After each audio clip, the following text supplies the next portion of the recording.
Alors, le plus fréquemment, on va déterminer la rente sur la base de la valeur du terrain et puis lui appliquer un taux de rendement.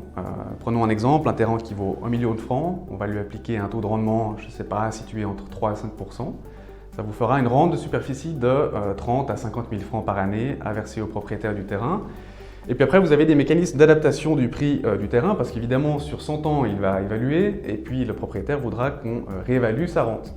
Alors ça peut être sur l'indice suisse du prix de la consommation, ça peut être à dire d'experts, ça peut être sur la variation des taux hypothécaires de référence. Donc il y a plusieurs mécanismes d'adaptation de la rente avec l'évolution du temps.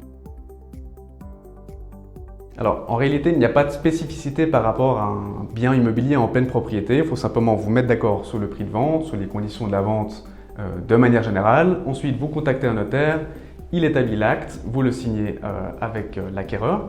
Et puis ensuite, le transfert de propriété se fait au registre foncier, tout comme un transfert de propriété usuel sur une maison ou sur un appartement. Alors oui, en cas de transfert de propriété, comme pour un bien normal, vous avez les droits de mutation, les émoluments du notaire aussi. Si vous avez réalisé une plus-value, vous êtes aussi taxé sur cette plus-value, soit sur le gain et les bénéfices immobiliers si vous êtes une personne physique, soit sur le revenu si vous êtes une personne morale ou un professionnel de l'immobilier. Et une fois que vous êtes propriétaire, vous avez les taxes usuelles du propriétaire sur la fortune, sur la valeur locative. Simplement, la base de taxation, l'assiette sera calculée différemment qu'en pleine propriété puisqu'il n'y a pas la valeur du terrain qui s'y ajoute.